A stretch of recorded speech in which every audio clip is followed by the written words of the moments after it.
yan, komentuhan lang natin itong sinabi ni Baste Duterte, no? Sabi niya dito mga guys, no, doon sa kanyang press conference, no? Ang sabi po niya dito, mas maganda sana andyan pa ang unit team. Kasi kung ako lang yun, I don't know sa tatay ko, I do not know sa kanila. I just want this to end. And I just want to unit team. Mas maganda sana andyan pa ang unit team. We always choose peace over conflict. Pahayag ni Davao City Mayor Sebastian Baste Duterte. Yan.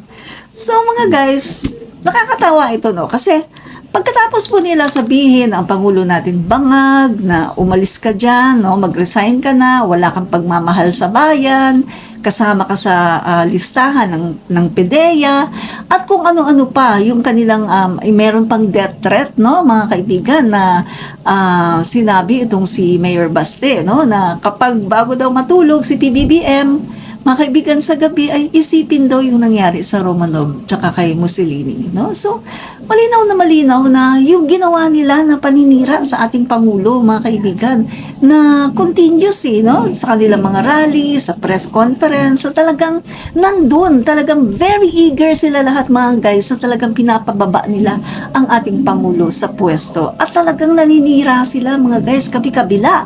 Kasama din ang kanilang mga vloggers na talagang tinatrabaho ang pagpapabagsak sa ating Pangulo. Pagkatapos ngayon, mga kaibigan, bigla silang cambio dahil ba sa nakikita nila na yung ginawa nila, mga kaibigan, ay hindi po epektibo. At nakikita nila na kahit yung kanilang mga partido, no, mga miyembro ng kanilang partido ay isa-isang nalalagas, isa-isang nagre-resign. Hanggang sa kamukat-mukat mo, sila-sila na lang yung nasa partido.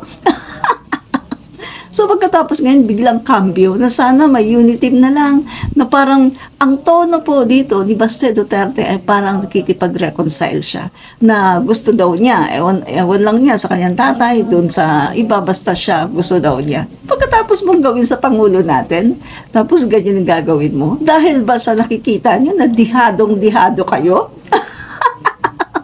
Dihadong-dihado kayo kasi kita nyo naman, mga kaibigan, na yung mga kapartido nila unti-unting nalalagas, at habang lumalapit po ang election time, nauubusan sila. Wala na po silang card, mga kaibigan. Pagka, mga kaibigan, huling alas na nga lang, huling baraha na nga lang, mga kaibigan, wala pa. Pagkatapos ito, mga kaibigan, makikipag-reconcile, biglang cambio. After all you have said and done, pagkatapos kakambyo kayo na sana may unit team pa. What would you expect? Hello, hindi nyo na kami mabubudol, no? Sa totoo lang, mga kaibigan, kasalanan talaga ito ng part ng mga Dutertes at ng mga Didi Sheets. Kasi nakita naman, mga kaibigan, sumuporta tayo kay Sara Duterte sa unit team, no? And then, mga kaibigan, makikita nyo habang nilalait at talagang kinakarakter assassinate ng mga Duterte vloggers, no? Si PBBM, tayo mga Marcos loyalists, Marcos supporters, mga Marcos vloggers, no, pro-admin vloggers, andyan lang tayo pinagtatanggol pa rin natin ang unity team. Sinasabi natin, ay, ano naman hindi naman kasama dyan si Sara, ay hindi, may unit team pa rin. Pero nagising na lang tayo isang araw na talagang pati tayo, hindi na tayo makapag-hold on. Pati tayo ay talagang nagising na lang isang araw ang mga pro-BBM vloggers at ang mga Marcos supporters and Marcos loyalists na ay wala na pala talagang unit team. At patuloy nilang binababoy ang ating Pangulo. So ano pa ba ang gagawin natin? Mag-hold on pa ba tayo? Samantalang patuloy nila na binababoy ang ating Pangulo? So, hindi natin gagawin yun. Kung tunay kang loyalista at kung tunay kang Marcos supporters, hindi mo gagawin yun na binababoy na ang Pangulo mo pagkatapos mag-hold on ka pa sa unit team. Kaya, sorry na lang, no?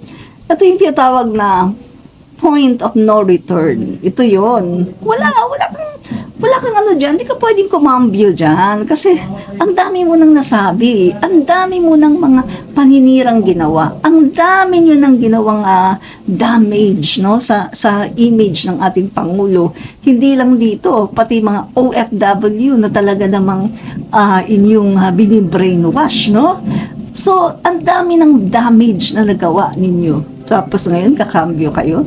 Dahil lang sa nakikita nyo na dehado kayo. At nakikita nyo na ang unti-unti nyong pagbagsak. Diba? Yun lang yun eh, mga guys, no? So, yun lang mga guys, no? Yung ating topic ngayon.